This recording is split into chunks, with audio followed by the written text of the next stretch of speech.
Our topic for today is determining the standard and general equation of an ellipse.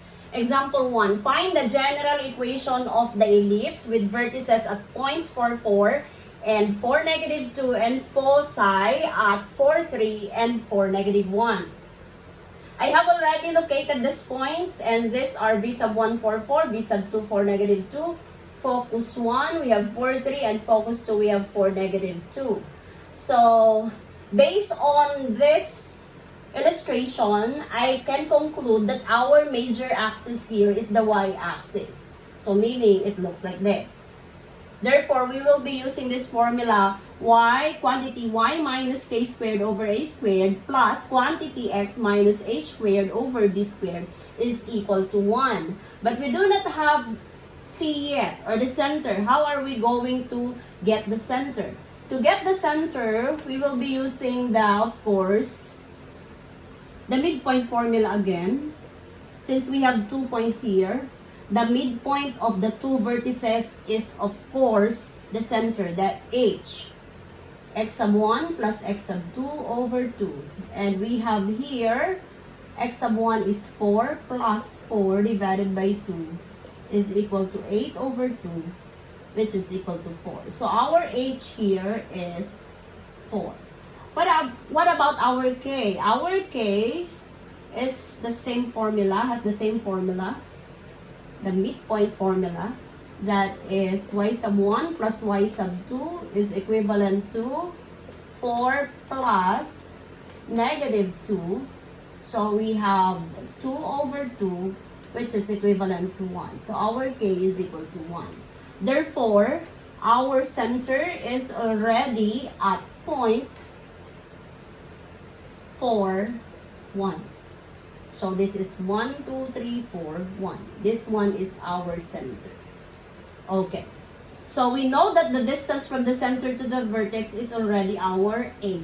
We do not have B yet. We have the K, we have the H already. We have this one. We know that this is equivalent to A. Without solving it, actually, we can say that this one is equal to 3 units. But if we want to get the actual or verify the actual length of A, we will be using here, of course, the distance formula. That is A squared, or A is equal to the square root of, this is the center, this is 4, 1. So we have 4 minus 4 squared plus 1 minus negative 2 squared. So this is now equal to, A is equivalent to 0 plus 3 squared. So A is equal to 9. So A is equal to square root of 9 is 3. So the length of this is really equal to 3. So we have now our A is 3. So we are looking for B, the last one. How are we going to solve for the B? We already have the A. We already have, of course, the C also. What is our C? Our C is the distance from the focus to the center. So let us also verify if that is equal to 2. So that is C is equivalent to the square root of, focus number 1 is 4, 3. So we have 4 minus the center 4 squared, and then plus 3 minus the center is 1 squared. So that will be C is equivalent to 0 plus 2 squared. So C is equal to 2 squared is 4. Square root of 4 is 2. So our C is already 2. But based on the figure, it is really equal to 2. So what about our B? Our B, therefore, can be found by using the formula C squared is equal to A squared minus B squared. So C squared is 4, our A is 3, our B is of course unknown. Okay, so we have this one is 2. Okay, I will make it 2 first. So this one is 4 is equal to 9 minus b squared. I will transpose this one to the other side. That becomes b squared. I will transpose this one to the other side. That will become 5. B squared is equal to 5. So b is equal to square root of 5. Therefore, our standard equation will be y minus our k is 1 plus x minus 4 squared. Our a is 3. Our b is square root of 5 squared. This one is equal to 1. So the standard equation is y minus 1 over 9 plus x minus 4 squared over 5 is equal to 1. This one is our standard equation. But if we want to make this general, we need to expand this one. How are we going to expand this? We will be expanding this and then we get the LCD. We will be expanding it first before getting the LCD. So this is y squared minus 2y plus 1 plus x squared minus 8x plus 16. This one is over 9. This one is over 5. Is equivalent to 1. Okay. So we get the LCD and multiply it by both sides. So this is 45. This one is equivalent to 5. Y squared minus 2y plus 1 plus, that is 9, x squared minus 8x plus 16 is equal to 45. Okay. So simplifying it, that one is equivalent to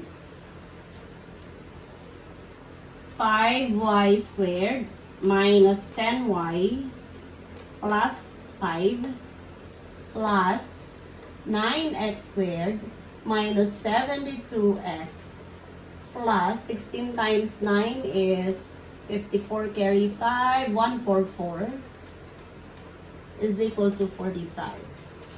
Okay. Simplifying it, we have 5y squared minus 10y plus 5 plus 9x squared minus 72x plus 144 minus 45 equals 0. Okay. And then finally, we have to arrange it. This is 5y squared plus 9x squared negative 10y minus 72x. 5 plus 144 is 149 minus 45 equals 0. And finally, we have 5y squared plus 9x squared minus 10y minus 72x plus 109 is equal to, 100 what? 104 is equal to example 0. Number 2. Find the general equation of the ellipse with vertices at points negative 1, negative 3 and 9, negative 3. So the eccentricity is also given, it's 3 over 5. So eccentricity is equal to C over A. Therefore, our C is equivalent to 3 and our A is equivalent to 5. So the vertices are negative 1, negative 3, negative 1, negative 3, 1, 2, 3. And the other one is positive 9, negative 3, 1, 2, 3, 4, 5, 6, 7, 8, 9. And then negative 3. So based on this one, the figure, we can therefore conclude that our major axis is of course the x-axis. Our C is 3 and our A is 5. So we have 1, 2, 3, 4, 5. Okay, this one is the distance from the center to, of course, our vertex. So that is equivalent. Based on this figure, we can already identify that our A is equivalent to 1, 2, 3, 4, 5. Equivalent to 5. So let us verify first our H. If this is really at point, what is this? 1, 2, 3, 4, and then this one is negative 3. Let's see.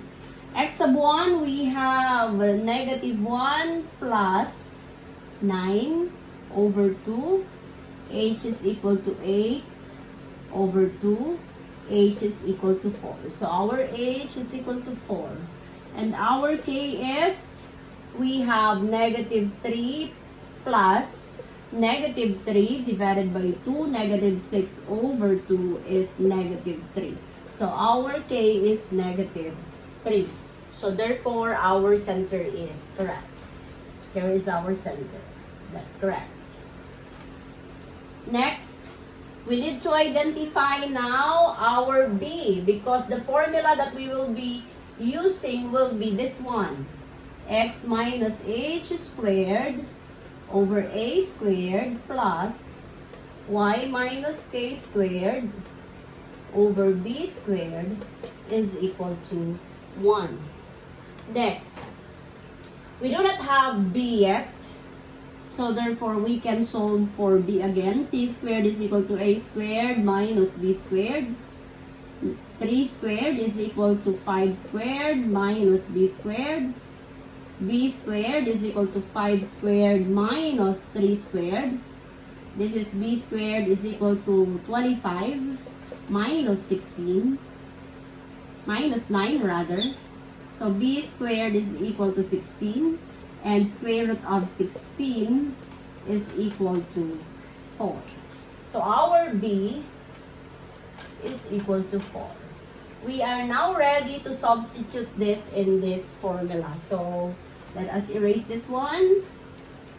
We have now the equation X minus our H is 4 over our A is 5 plus Y minus negative 3 squared. Sorry, that B is 4. That's 4 squared is equal to 1. So I can now erase this one since we are looking for the general and standard equation. So this one is X minus 4 squared over 25. This one is already the standard. Y plus 3 squared over 16 is equal to 1. So getting the general, let us expand this. This is x squared minus 8x plus 16. This is y squared plus 6y plus 9. This one is over 25. And this one is over 16. And this one is equal to 1. Okay. So next step is to get the LCD. The LCD is 25 times 16. If you will divide it by this, 16 will be left. So that is 16 multiplied by x squared minus 8x plus 16. Okay. Plus, that is 25 y squared plus 6y plus 9 is equal to 16 times 25. Okay. Simplifying it, we have 16x squared. 16 times 8 is 48, carry 4, 128. Minus 128x plus 16 times 16 is 256 plus 25y squared plus this one is 6 times 25 is 150y plus 9 times 25. What is 9 times 25? 25 times 9 is 45, carry 4, 18, 22. Plus 2 to 5 is equal to 16 times 25. We have 30, carry 3, 8. 12, carry 1, 3. 0, 10, 4. So it's equal to 400. Okay, let us simplify it now. So that will be 16x squared plus 25y squared minus 128x plus 150y plus 256 plus 225 minus 400 equals 0. Okay. So finally, we have 16x squared plus 25y squared minus 128x plus 150y plus, this one is 481 minus 400 is equal to 0. Let us verify if it is really 481. 1, that is 4. It's really 481. Okay, so finally we have 16x squared plus 25y squared minus 128x plus 150y plus, what is this? 81 equals 0. So this one is the general equation of that ellipse.